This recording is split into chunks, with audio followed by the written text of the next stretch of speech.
It's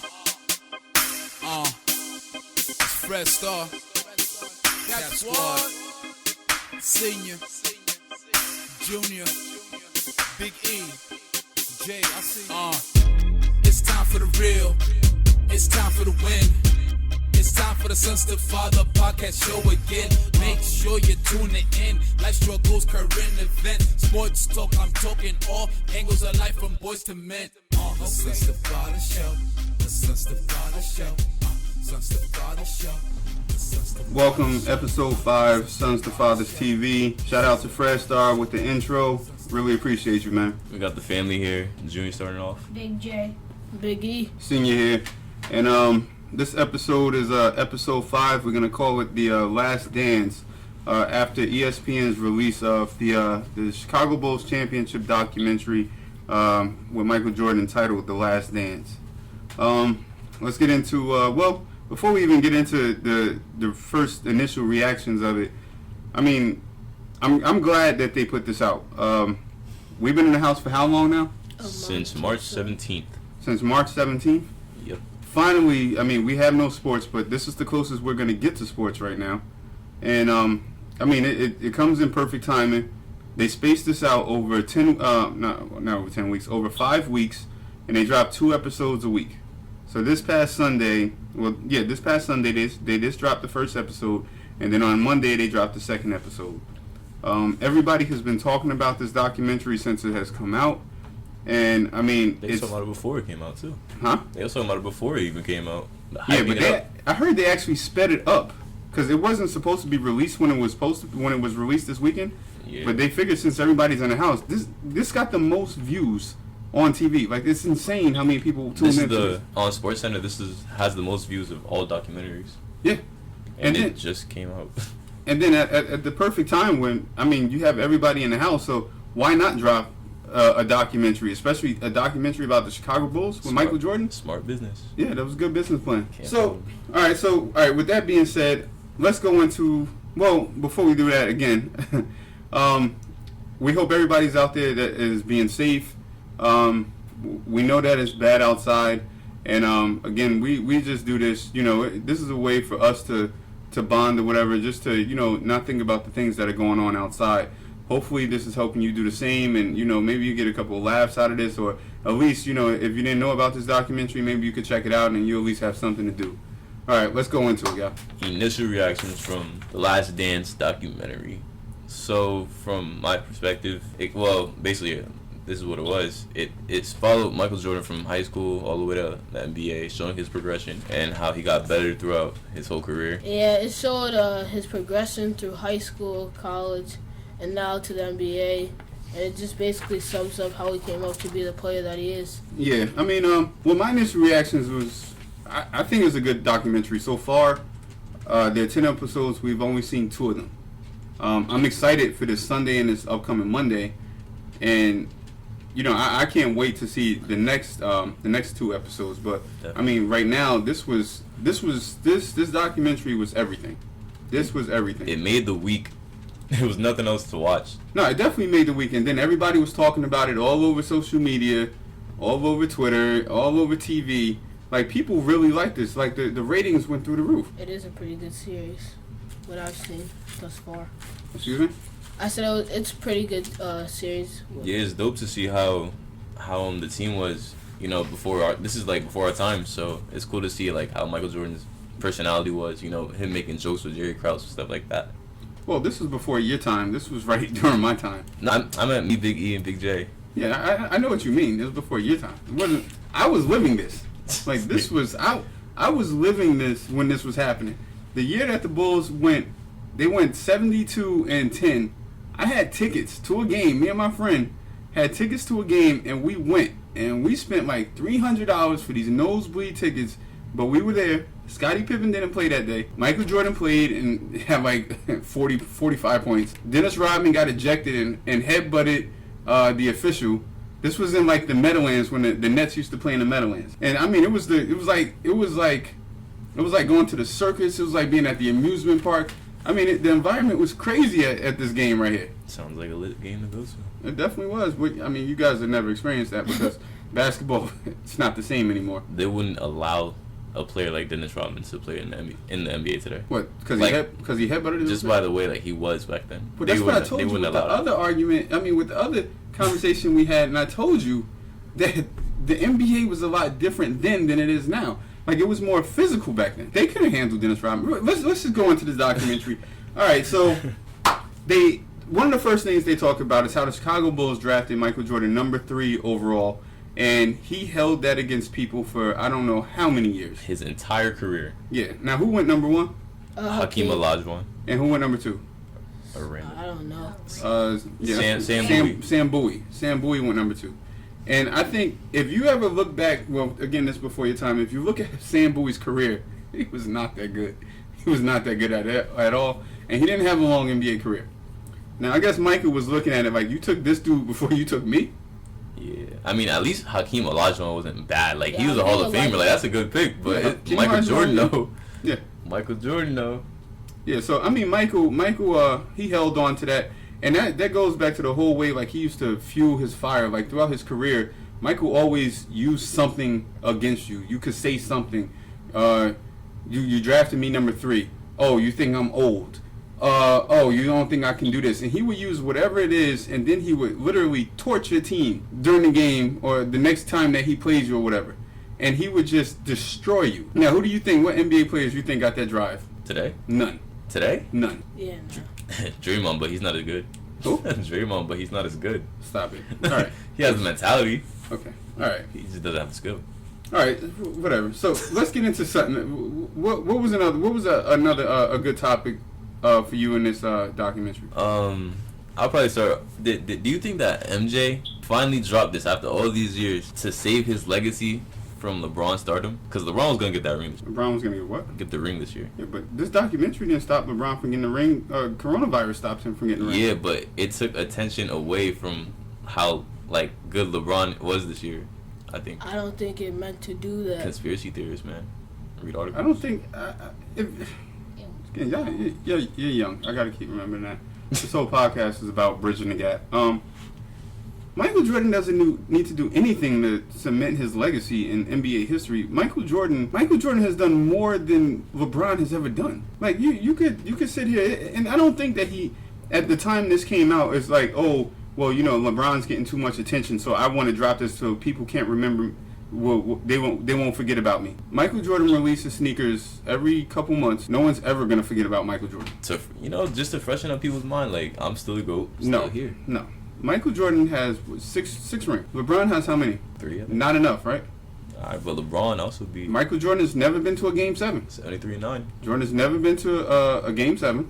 Has Michael Jordan played 4 Hall of Famers on one team and beaten them? Has he played 4 Hall of Famers? And one team and beaten them. At one time?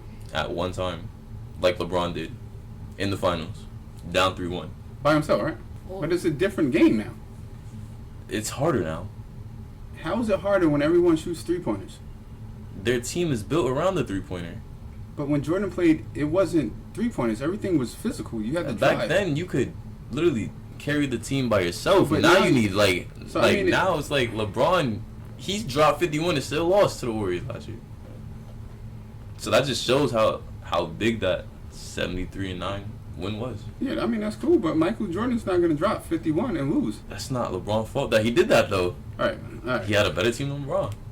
Okay, again, to go back to what I was saying, I don't think Jordan did this to take anything from LeBron. I don't think LeBron is anywhere near the type of superstar that Michael Jordan was and still is. Michael Jordan at one point was the most recognizable person in the world. You can't take anything away from him. Legacy is always going to be there. LeBron has his legacy. LeBron is a great player, don't get me wrong, but LeBron is no Michael Jordan. Again, on the last podcast, we talked about this, about who's taking the last shot. Michael's taking the last shot 11 out of 10 times. He's going to take an extra shot just to make sure he made it. Now, LeBron is going to pass because, what did you say? The best option available, right? Mm-hmm. Yeah. Jordan's not doing that.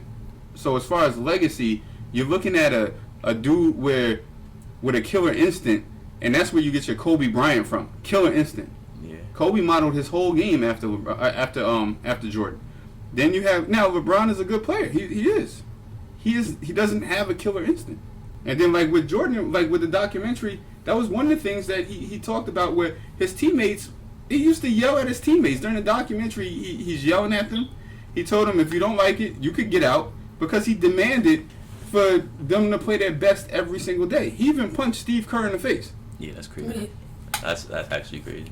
Yeah, but I mean, but this is how determined he was. This is how aggressive he was. This was the type of competitor he was. Now, LeBron is a good player, but he doesn't have that same drive that Jordan has. He has his own little mystique or whatever about him. But Jordan, there's only one Jordan, bro. And the closest that ever came to him was Kobe. All right, so with this documentary, and perhaps this is something we probably shouldn't have mentioned in the beginning. All right, it's titled The Last Dance because they all came together for this last season knowing that this pretty much was their last season. They knew that that the front house management or whatever wanted to break up the Bulls at this time. Scottie Pippen was coming out of a contract. Michael Jordan wanted some. He was aging. He wanted like $36 million a year. Oh. And I mean they were at odds or whatever. So Michael decided to have a film crew follow them for this last season, and they recorded them everywhere they went, just to, I guess, kind of hold the memories of this in place for years to come, so that they have something to look back at. Oh, you know what they're saying? What's that? That Kobe Bryant might have one of these. I hope he does. If so, I mean, I'll definitely watch it. Yeah, I'll watch that. Yeah, especially his last year when he knew he was going to retire. 60 points. Why not? That'd be 60 great. point last game. But then, so it's the last dance. They're talking about how this team is gonna break apart, and now a lot of that they're blaming on Jerry Krause. Definitely. Now, Jerry Krause, if you don't know, Jerry Krause was the general manager at the time of the Chicago Bulls. So he was the one that was responsible for putting this team together. And I guess he felt that with the amount of money that he would have to pay them, whatever, it was time to break it up. And besides, everyone was getting older at the time. So what did you think about Jerry? How do you think that he handled it? Would you have broken his team up? No. At the time, no. No. If you're winning all those games, why would you break it up coming off a three-peat? Yeah, they could have kept going. They could have kept going. Scotty was not bad. Like, they was trying to make it seem like he was terrible at that time. Dennis Rodman, he was aging, but it's not like he was going to fall off a cliff. Yeah, like the previous year, they won 72. They won 72 so games. His logic didn't make any sense. He just didn't want to pay them that much money. They're saying it was his pride. Whose pride? Jerry Krause's. It could be. Because he wanted to show that he could win without them. No, and I get that. I mean, that could be. Yeah, I could see where you're coming from with that. Look, I built it up once. I could build it up again. It's not the players. It's me. I'm the one who put the team together. You see, and that's what messed him up. Yeah, because at the end of the day, the front office, they never played a game. I've never seen anyone in the front office on the court playing a game. And they ain't win that much. They ain't win that much after that. Well, yeah. Well, I mean, after that, the team initially, they broke apart and, everybody went their own separate ways or whatever. But in this whole thing, in the second part of the documentary, there's a big issue between, well, first, before we get to that, there was an issue between Michael Jordan and the Chicago Bulls organization. Right after his rookie year, Michael got hurt, and they made him, pretty much, they made him sit out and rehab and, try to get himself better before he came back to basketball, right? And this whole story just shows how much his killer instinct is. Because a normal person is sitting out. Yeah. But him, he basically yells at them to put him back in the game. Yeah, he made something, he had said something to the extent of, well, they asked the team doctor, they was like, what's the likelihood? And it was like, it's a 10% chance that he could re-injure his injury and he won't play again. And then his response was, well, there's a 90% chance that nothing's going to happen to me, so give me the ball and let me go out there and play. And then that was the year, I think they were playing for a playoff, the final playoff spot in the East. And they put him on time restrictions, and I think he couldn't play more than 7 minutes a half. So a total of 14 minutes for the game. And then what happened when they were getting to the last game? When they got to the last game, they... It was the game where it was about to clinch for the playoffs. Yeah, when they had to win. Yeah, so Michael Jordan, they put him on the time restriction or whatever. And 30 seconds left. Michael Jordan, his time restriction came up, so he had to go on the bench. But who made them put him on the bench? Jerry, right? Yeah. Yeah, Jerry came down. He told Phil he would fire him if he played 1 second over 14 minutes. So, Phil not trying to lose a job, he took Michael Jordan out. Well, I don't think it was Phil. Phil. Oh, no, it was the previous coach. It was the previous coach. Because that was when they were bad. Phil's a good, That was before the winning. Yeah. 30 and 43 Bulls. And then, with the last 30 seconds, they take Jordan out. He's on the bench. And mind you, he's hot. Like, he's been scoring. And now the game is on the line. On the line. They're down, I think, 2 or 1 point. One or 2 points?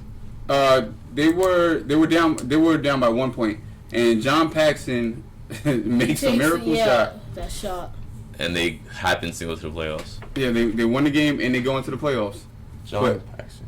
Yeah, John Paxson. But that goes to show you that, that even though he was restricted, he still wanted to play. He still, winning meant everything to him. He didn't care about losing to get a draft pick. Like, he wanted to win. He didn't care about how he won. He just wanted to win. That's the mentality that these teams don't have now. They don't have that mentality that, I don't, like, that's how basketball's supposed to get played. Yeah, but now you look at teams now, look at Philadelphia, what they did all those years. Trust the process. Trust the process. And how many number 1 draft picks? And, eventually you got to get better. But, they were charging the full price of tickets to go to a game, and the product they were putting out was terrible. Yeah. I think after that whole situation with Jordan, I think one of the best things that ever happened was the Bulls making a trade to get Scottie Pippen from the Seattle Supersonics. And that year, and that was 1987, Pippen got drafted number 5 overall by the Seattle Supersonics, and he was traded to the Chicago Bulls. So now you have Batman and Robin together right now. Officially combined. Me, when I grew up, I was a Scottie fan. I wasn't really a Michael fan. I knew who Michael was, of course. When I was younger, I was a Bulls fan. I always wanted to watch the Bulls. I always wanted Scottie to play.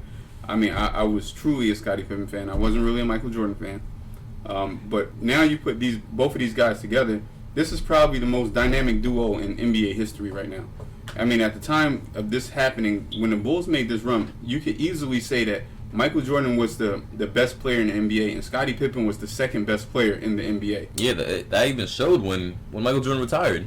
Scottie Pippen kind of carried them at that time. Well, he had no choice to carry him. Well, yeah, and the record didn't even fall off like that. So Scottie, he pretty much held it down until Michael Jordan came back. Mm-hmm. Now, another thing that they talk about in this documentary is they talk on a big thing is Scottie Pippen's contract. Oh yeah. Now this was a big thing. Scottie Pippen has signed a 7-year deal for $18 million. For $18 million. And you got people these days making that a year. Yeah, and Scottie Pippen, at the time he was young, and the owner of the Chicago Bulls, Jerry Reinsdorf, even came down to him and told him, "This is a bad contract." Scottie still signed it. And Jerry told Scottie that if you sign this contract, I don't want to hear anything. Don't come back. We're not renegotiating. Scottie signed the contract because he felt that he wanted to take care of his family. He couldn't risk possible injury in the future. He didn't know where his career was going to go. So his thing was, well, I'm going to take the money. I'm going to make sure my family's good. And then, when it's time to re-up with another contract later, then we'll work that out when we get there. What did you think about that? I thought that was crazy. Even at the time, I thought that was dumb. Like, Scottie Pippen, 7 years, $18 million. People are making that a year now and more. Scottie Pippen, even if I understand what he was saying, like he wanted to take care of his family, but the Bulls were gonna pay him regardless because they were terrible for all those years before that. So he should have risked it. I would have negotiated more. But I think that I can understand where he's coming from. At the time he signed his contract, you're looking at it was like 90 or 91, somewhere around there. $18 million is a lot of money in 1991, 1990, 91 or whatever. That's a lot of money. Now you guys are looking at it from our time where these guys are making like $40 million a year. But back then, that was a lot of money. He had a big family. I think he had something like 12 brothers and sisters or something like that. Yeah.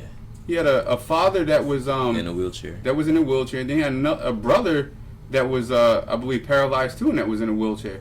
And he's just looking at it like, I just want to make sure my family's good. So I can understand where he's coming from. He wants to get the money. He wants to guarantee money so that he can take care of his family and make sure that they're good. In the long run, did it cost him? Definitely. Yes. He was like, I think out of like all the NBA players, he was ranked like 122nd as far as salary.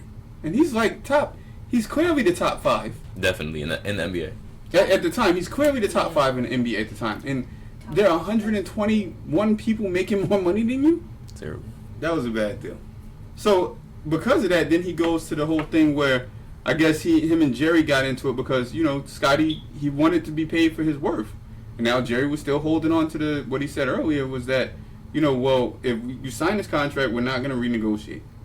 So there's a part of the documentary where they're on the bus and Scotty is cursing him out. You pretty much, he's letting them have it, and then Scotty gets off, and then at that point, I think Scotty gets off the bus or whatever, and then now it came to Scotty was pretty much holding out for the year and said that he would not play again for the Chicago Bulls for that season.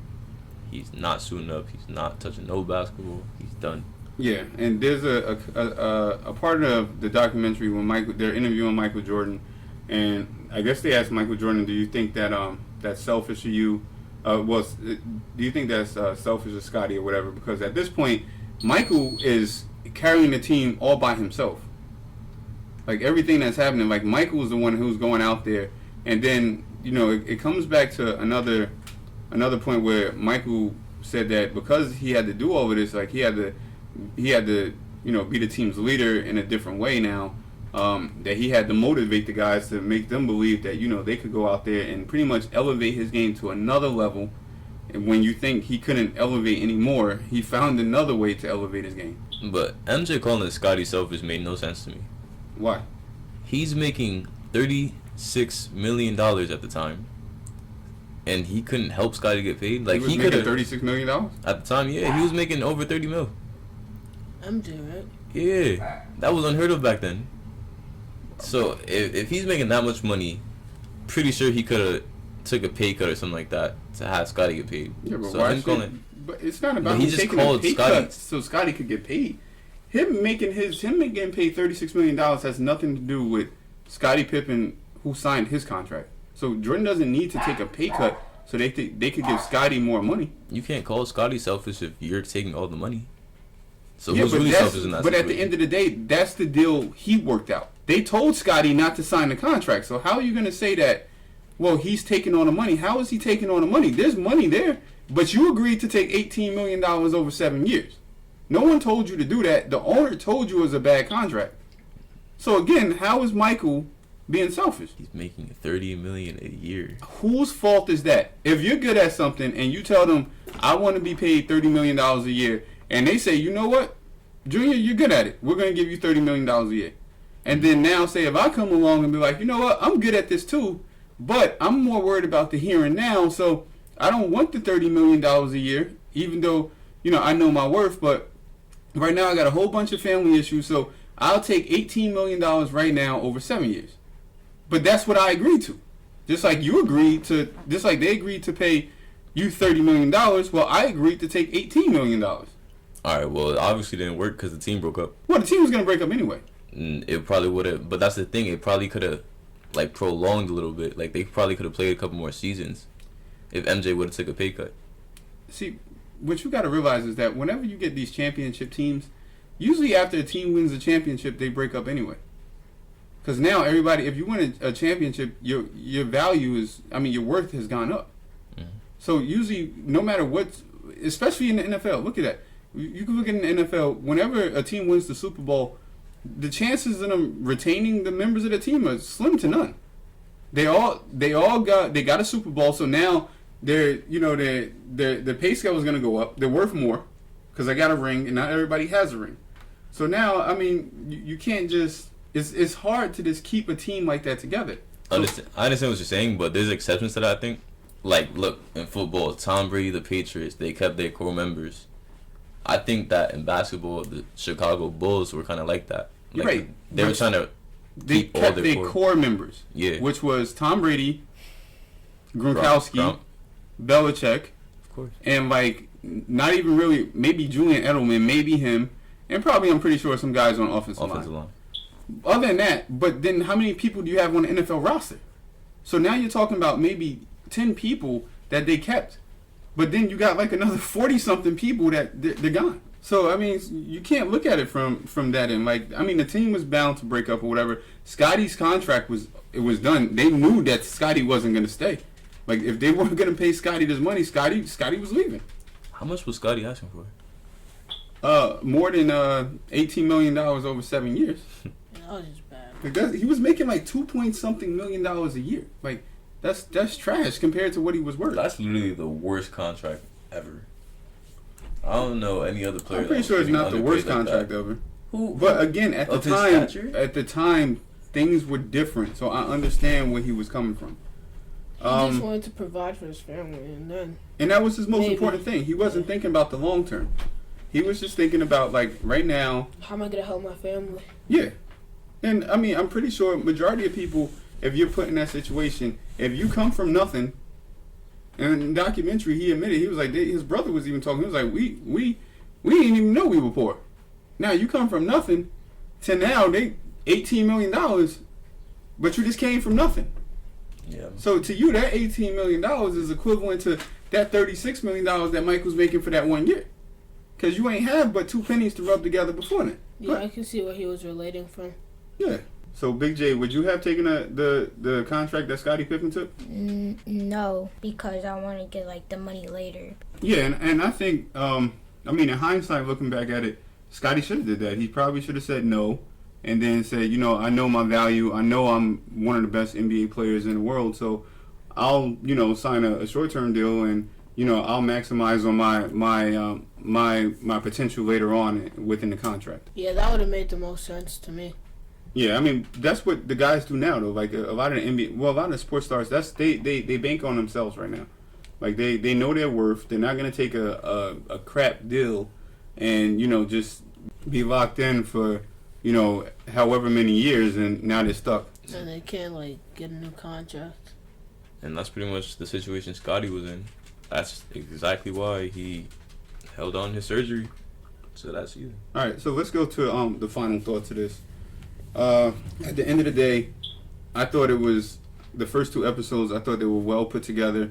I mean, they talked about you know, they followed Michael Jordan from, you know, high school to the pros to, you know, pretty much taking the Bulls to 6 NBA championships. And along that route, I mean, they did a good balancing act of telling Michael's story, but also bringing Scotty in and telling Scotty's story. And not for nothing, there were a few things that they said about Scotty that maybe I forgot or I didn't remember. And the fact that I completely forgot that he was drafted by the Seattle Supersonics. I thought for the life, I don't know why I forgot that, but when they said it during the documentary, I was like, oh wow, like that's something I completely I forgot or I just didn't know. I didn't know. Yeah, same. Well, I don't want to expect you guys to know, but like I said, I was there. I was living this. But all right, so what are your final thoughts about it? Final thoughts. My final thoughts are, if Jerry Krause would put his pride to the side, this team would have stayed together. Yeah, kind of agreeing with, like, if Jerry didn't take the selfish approach, it took, like, because they were winning games with this team that they had here. If Jerry would have just paid Scottie Pippen the money that he wanted, they would have probably kept going and have more rings than they have now. Yeah, then no one would ever chase the GOAT status at all.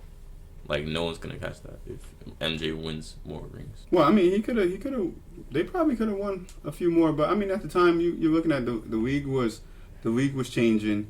By the time they had broken up, because now you have you got the younger generation coming in, the guys that were starting to take over the NBA in like the early 2000s. So now you have like your Shaquille O'Neals that are starting to come into the league. Your Alonzo Mournings are coming into the league. You know, the NBA was changing at this time. Like, it was going from the physical play that was going on throughout the 80s and the 90s to now to more like the game that we're seeing today, where it's more finesse and, you know, you developing, dudes are working more on their crossovers and stuff like that, developing, you know, other stuff outside of, you know, basketball. But overall, I liked it. I can't wait to see episode 3 and episode 4 this Sunday and upcoming Monday. And I mean, other than that, I have no complaints about this documentary. No, not at all. All right, well, thanks for tuning in to episode 5. We'll see you next Thursday. All right, don't forget to like, comment, subscribe, And Subs Falls TV out. Senior here. Yeah. Big J here. Biggie here. Enjoy your day. For sure.